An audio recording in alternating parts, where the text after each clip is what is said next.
So I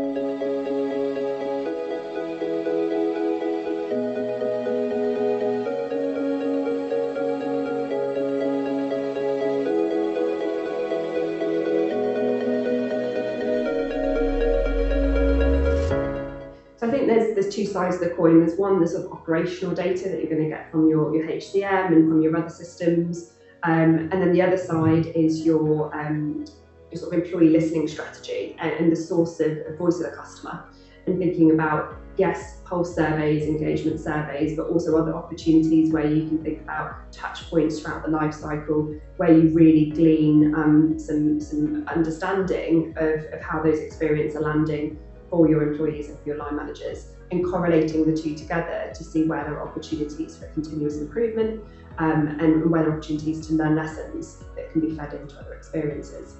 But if we think about our model, it's not just about the life cycle, it's about all those other components and the broader experience. What would your suggestions be for data sources beyond just what is within typically HR's remit?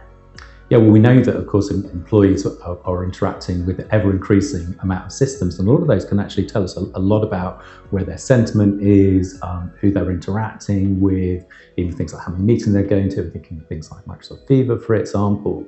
So that's sort of the day-to-day systems that people use. Then even more powerful than that is to start looking at some of the other business metrics that the business might be collecting. So looking at things like customer satisfaction, looking at things like sales numbers, perhaps looking at productivity measurements, whether that's in a sort of a factory environment, or that could be within a kind of a software programming environment. And of course, what we really want to do is to start to bring those different data sets together, and that's how we can really start to drive insights around where does employee experience really start to have a differential impact on how business performs.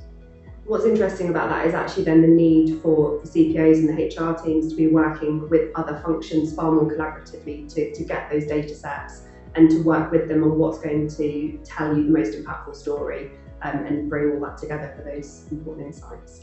I think that's right. And I think one of the things that we're also beginning to see is that sometimes it can be very difficult to unpick exactly what some of the causal factors in there. So one of the nice things to be able to do is, rather than trying to build a massive sort of big data type model, is to start looking at cohorts. Can we see, for example, two branches of an organisation that are otherwise the same, but perhaps we can measure differential people experience in there and see, is there a relationship there to differential business performance? I really like that, because it's also the concept of testing, trying something, proving to the C-suite that it works and that there is real value in investing in the experience, and you can prove that with data, and then able to sort of then scale that once you've got that sort of buy-in from them.